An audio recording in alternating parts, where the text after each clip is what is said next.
Hi, I'm Ken Jennings, the CEO of Mr. Rieke, the nation's largest locksmith company. And today, I have an important message for you if you own rental property in the state of Texas.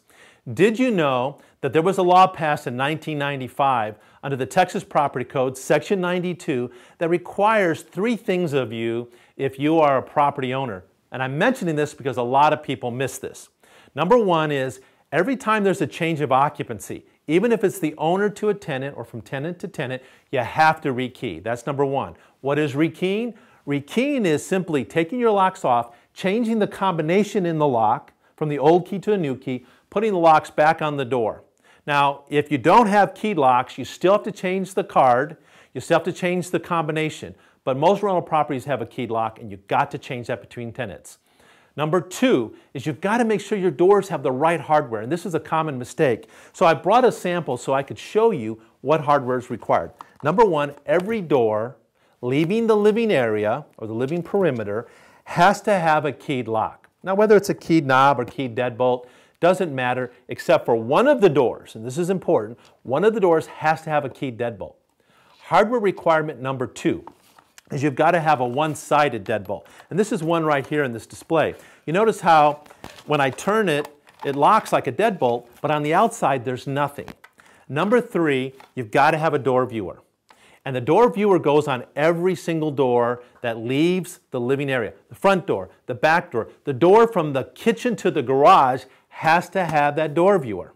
All sliding glass doors have requirements. They have to have a working latch. They have to have a pin lock. These are the hardware requirements of your rental property. And number three, and this is very important, it has to do with smoke alarms. So I brought a smoke alarm here just to kind of demonstrate. How do you check a smoke alarm? A lot of people tell me, I push the button, but I'm just letting you know. All that does is tell you that the battery is working. It does not tell you that the smoke alarm will detect smoke. The only way to do that is with canned smoke, where you spray the smoke at the smoke alarm and set it off.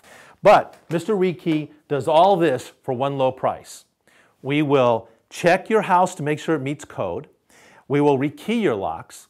At no charge, we'll check your smoke alarms with smoke. We'll install our special SPAC screws in every deadbolt to make the deadbolts kick-in resistant. We'll rekey as many locks as you have, but with our rekey special, we'll rekey the first 6, service call, all of this included for one low price. But what's most important, and this is what I want to share with you, it's documentation. We document everything. We document what key the house is on now, what key we put it on. We keep that documentation for you. We also document that we checked the smoke alarms and they were in good working order. And we document we put the SPAC screws in and made the doors safer for your tenants. That's the important thing. If you don't have the documentation, well, you wasted your money. This is the business I'm in, and I want to make it easy for you. So please, give us a call now. Let us explain to you what we can do to make your rental property legal and compliant under Section 92 of the Texas Property Code.